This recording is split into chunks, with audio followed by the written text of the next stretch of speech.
Dear students, अभी पिछले video में मैंने एल्केनों के बनाने की जो डिफरेंट मेथड्स हैं उनमें वुर्ज अपक्रिया का डिस्कशन आरंभ किया था। और वुर्ज अपक्रिया को मैंने बताया था कि एल्किल हैलाइडों की क्रिया सोडियम धातु के साथ में ईथर विलयन में जब हम कराते हैं तो हमें श्रेणी आरोहण के द्वारा उच्चतर एल्केन प्राप्त होते हैं। मैंने ये भी बताया था कि वुर्ज अपक्रिया दो तरह की होती है, साधारण वुर्ज अपक्रिया और मिश्रित वुर्ज अपक्रिया। साधारण वुर्ज अपक्रिया में जो हमारे एल्किल हैलाइड के अणु काम में लेते हैं वो एक ही प्रकार का होता है। एग्जाम्पल में मैंने मेथिल ब्रोमाइड की रिएक्शन बताई थी कि मेथिल ब्रोमाइड के दो अणु श्रेणी आरोहण द्वारा एथेन देते हैं। दूसरी अपक्रियाएं मैंने बताई थी इसमें वुर्ज में मिश्रित वुर्ज अपक्रियाएं। मिश्रित वुर्ज अपक्रियाएं कौन सी होंगी? जब एल्किल हैलाइडों के अणु भिन्न भिन्न प्रकार के होंगे। दो प्रकार के हो सकते हैं, जैसे मेथिल ब्रोमाइड, एथिल ब्रोमाइड हम लोग ले सकते हैं। दो से अधिक प्रकार के भी हो सकते हैं। तो उसके द्वारा जो हमें एल्केन प्राप्त होंगे वो हमें अगर हम एल्किल हैलाइड लेते हैं तो तीन प्रकार के एल्केन हैं प्राप्त होंगे। जैसे मेथिल ब्रोमाइड और एथिल ब्रोमाइड लेने पर हमें एथेन प्राप्त होगा, प्रोपेन प्राप्त होगा और एन ब्यूटेन प्राप्त होगा। अर्थात 2 कार्बन वाला एल्केन प्राप्त होगा, 3 कार्बन वाला एल्केन प्राप्त होगा और 4 कार्बन वाला एल्केन प्राप्त होगा। तो ये मिक्स्ड वुर्ज रिएक्शन है या मिश्रित वुर्ज अपक्रिया है।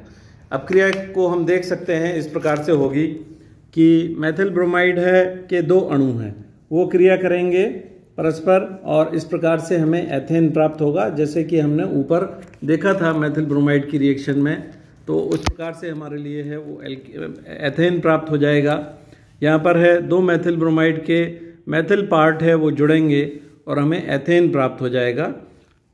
अब मेथिल ब्रोमाइड एथिल ब्रोमाइड से भी अपक्रिया कर सकता है और इसमें हमारे लिए 2 एल्किल भाग, मेथिल भाग और एथिल भाग जोड़ने पर है हमें क्या प्राप्त होगा? प्रोपेन प्राप्त हो जाएगा। और अगर 2 एथिल ब्रोमाइड परस्पर क्रिया करते हैं, एथिल ब्रोमाइड सोडियम धातु से एथिल ब्रोमाइड से क्रिया करेगा तो 4 कार्बन वाला एल्केन अर्थात एन ब्यूटेन प्राप्त हो जाएगा, नॉर्मल ब्यूटेन प्राप्त हो जाएगा। इस प्रकार से मिक्स्ड वुर्ज रिएक्शन में जो प्रोडक्ट बनते हैं वो जो है कंबाइन होते हैं, जिसमें कि अगर हम ए और बी टाइप के लेते हैं तो हमें 3 प्रोडक्ट हमेशा प्राप्त होंगे।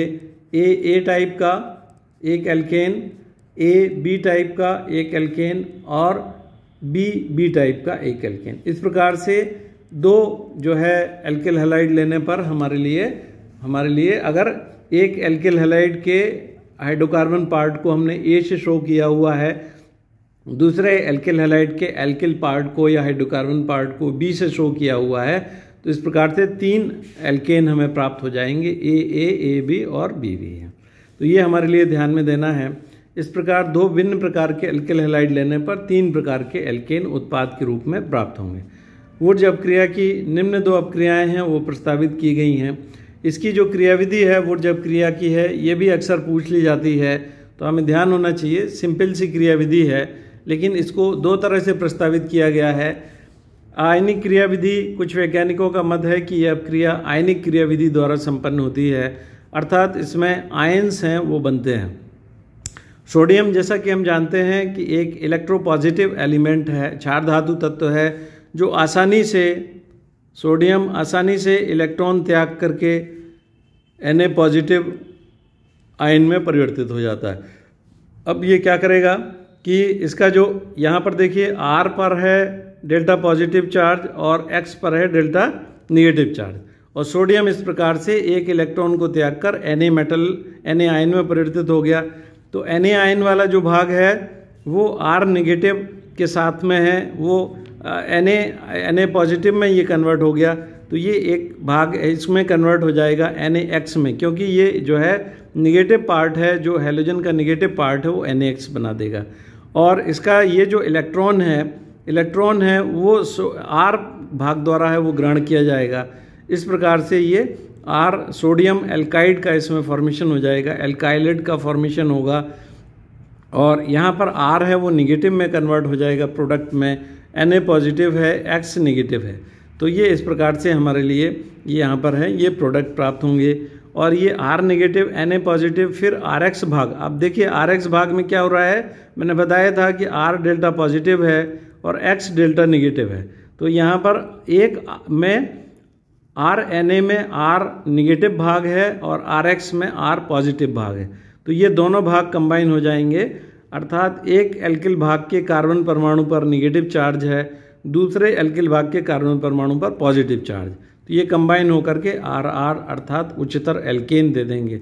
इस प्रकार से एल्किल हैलाइड से दुगने कार्बन वाला एल्केन हमें प्राप्त हो जाएगा।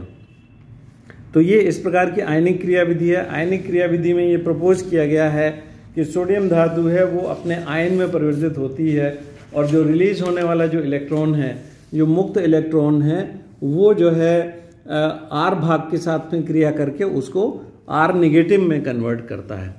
दूसरी जो क्रियाविधि है वो मुक्त मूलक क्रियाविधि है।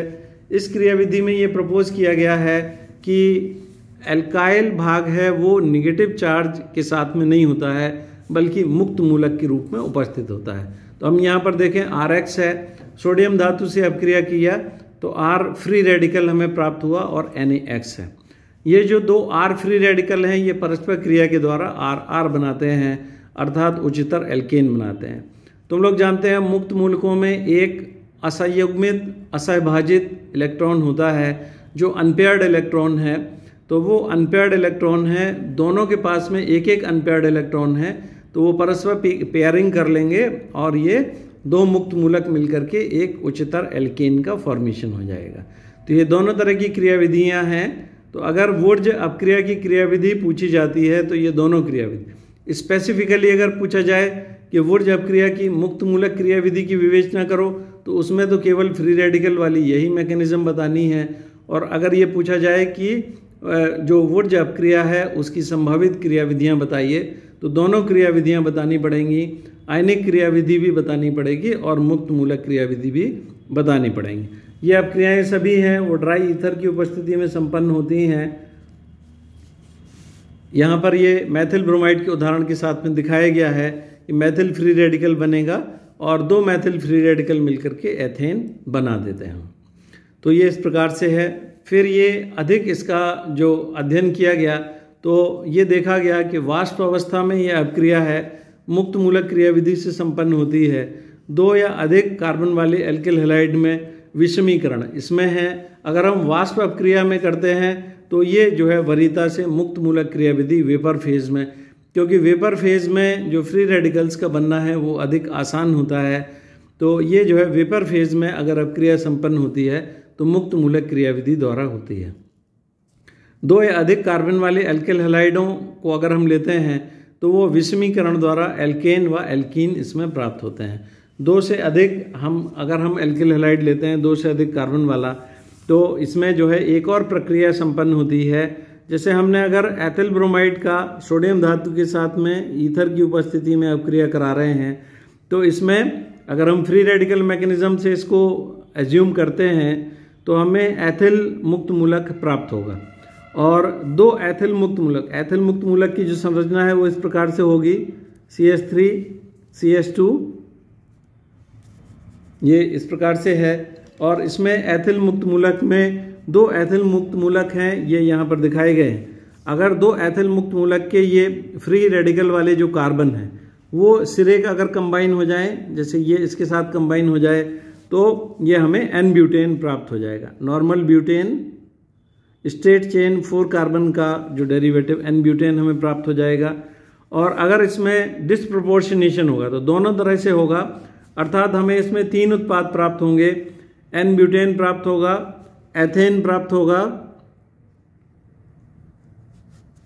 और इथीन भी प्राप्त हो जाएगा। अब देखिए, अभी तक हमने जो देखा है रिएक्शन, उसके अनुसार तो हमें केवल एक ही उत्पाद मिलना चाहिए, अर्थात नॉर्मल ब्यूटेन ही प्राप्त होना चाहिए। नॉर्मल ब्यूटेन कैसे प्राप्त होगा, जबकि दोनों एल्किल जो इथाइल रेडिकल हैं वो परस्पर मिल जाएंगे। तो जो है सिंपल तरीके से दोनों इथाइल रेडिकल के मिलने पर हमें N ब्यूटेन प्राप्त हो जाएगा। लेकिन अगर इनमें एक और दूसरी प्रकार की प्रक्रिया होती है, क्योंकि जो फ्री रेडिकल है, फ्री रेडिकल ज़्यादा लंबे समय तक कार्बन पर अनपेयर्ड इलेक्ट्रॉन को नहीं रखता है, तो या तो वो दूसरे फ्री रेडिकल से कंबाइन करेगा। अब दूसरा फ्री रेडिकल उसके ही जैसा होगा तो हमने बता ही दिया है, एन ब्यूटेन प्राप्त हो जाएगा। लेकिन अगर दूसरा फ्री रेडिकल है वो एच फ्री रेडिकल के रूप में है, जैसे यहाँ से है एच फ्री रेडिकल मैंने दिखाया हुआ है, यहाँ पर है एक एथिल फ्री रेडिकल का हाइड्रोजन जो मुक्त मूलक है वो जुड़ेगा एथिल फ्री रेडिकल से, तो हमें एथेन प्राप्त हो जाएगा। और यहाँ से चूंकि निकला है तो अब इसमें ये CH2 में कन्वर्ट हो जाएगा, तो डबल बॉन्ड एस्टेब्लिश हो जाएगा और ईथीन बन जाएगा।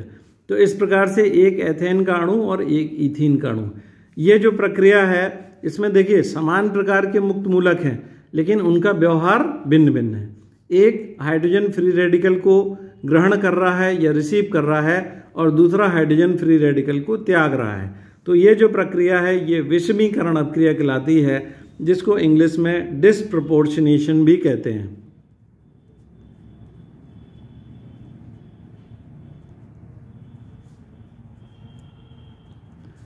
डिस्प्रपोर्शनेशन या विषमीकरण भी कहते हैं। विषमीकरण क्या प्रक्रिया है मैंने अभी बता दिया है कि दो प्रकार के अभिकारक हैं लेकिन दोनों भिन्न भिन्न व्यवहार प्रदर्शित कर रहे हैं। एक हाइड्रोजन फ्री रेडिकल डोनर बन गया है और एक हाइड्रोजन फ्री रेडिकल एक्सेप्टर बन गया है। इसकी वजह से जो उत्पाद हैं उनकी प्रकृति भिन्न भिन्न हो गई है। तो ये इंपॉर्टेंट रिएक्शन है। विषमीकरण या डिस्प्रपोर्शनेशन की रिएक्शन पर है शॉर्ट नोट पूछा जाता है, तो अगर शॉर्ट नोट में विषमीकरण पूछा जाता है तो आप इसमें जो है ये इथाइल ब्रोमाइड की जो वुर्ज अपक्रिया है उसका एग्जाम्पल दे सकते हैं। नेक्स्ट जो रिएक्शन है जिसके द्वारा हम एल्केन प्राप्त कर सकते हैं वो कॉल्बे की विद्युत अपघटनी विधि है। कॉल्बे इलेक्ट्रोलाइटिक मेथड कहलाती है। इसमें जो हमें एल्केन प्राप्त होते हैं वो कार्बोक्सिलिक अम्लों के सोडियम सॉल्ट के द्वारा उसका हम जलीय माध्यम में है इलेक्ट्रोलिसिस करते हैं। अब देखिए सोडियम सॉल्ट हमें कैसे प्राप्त होंगे, किसी भी कार्बोक्सिलिक अम्ल RCOH कार्बोक्सिलिक अम्ल अम्लीय होते हैं, NaOH के साथ में हम अपक्रिया करा दें तो हमें क्या प्राप्त हो जाएगा, RCONa प्लस वाटर है।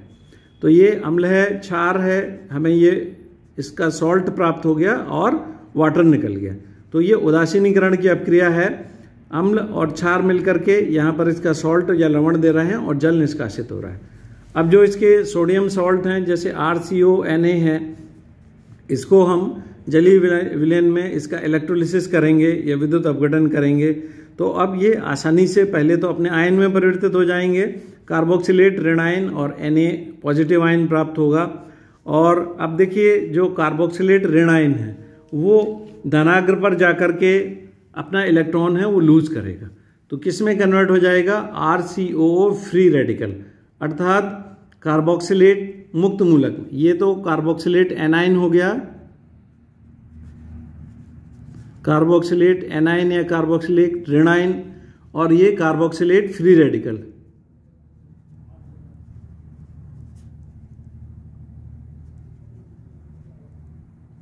अब ये जो कार्बोक्सिलेट फ्री रेडिकल है जो धनाग्र पर हमारे लिए प्राप्त हुआ है, ये कार्बन डाइऑक्साइड को लूज करेगा और R फ्री रेडिकल में कन्वर्ट हो जाएगा। तो इसका फिर से देख लीजिए, पहला स्टेप है जो सोडियम कार्बोक्सिलेट लिया है वाटर में, इसका आयनाइजेशन हो जाएगा और RCO माइनस रेडिकल और Na पॉजिटिव आयन प्राप्त होगा। RCO माइनस रेडिकल कहाँ जाएगा, कार्बोक्सिलेट एनाइन धनाग्र पर, और इलेक्ट्रॉन को लूज करेगा RCO free radical, carboxylate free radical में कन्वर्ट होगा। Carboxylate free radical next step में कार्बन डाइऑक्साइड को रिलीज करेगा और R फ्री रेडिकल अर्थात ये क्या है, एल्किल फ्री रेडिकल, एल्काइल मुक्त मूलक है। अब जो ये एल्किल मुक्त मूलक, दो एल्किल मुक्त मूलक मिलकर के और एल्केन दे देंगे। तो हमें यहाँ पर जो एल्केन प्राप्त होगा वो जो कार्बोक्सिलिक हमने लिया था अम्ल या सोडियम कार्बोक्सिलेट लिया था उसके एल्किल भाग में जितने कार्बन हैं उससे दुगने कार्बन वाला हमें एल्केन प्राप्त होगा। अगर इसमें R में CH3 अगर है तो हमें एथेन प्राप्त हो जाएगा, अगर ये C2H5 है तो हमारे लिए N ब्यूटेन प्राप्त हो जाएगा। तो इस प्रकार से ये जो एल्केन प्राप्त होंगे वो सोडियम कार्बोक्सिलेट के एल्किल भाग में जितने कार्बन है उससे दुगने कार्बन वाला प्राप्त होगा।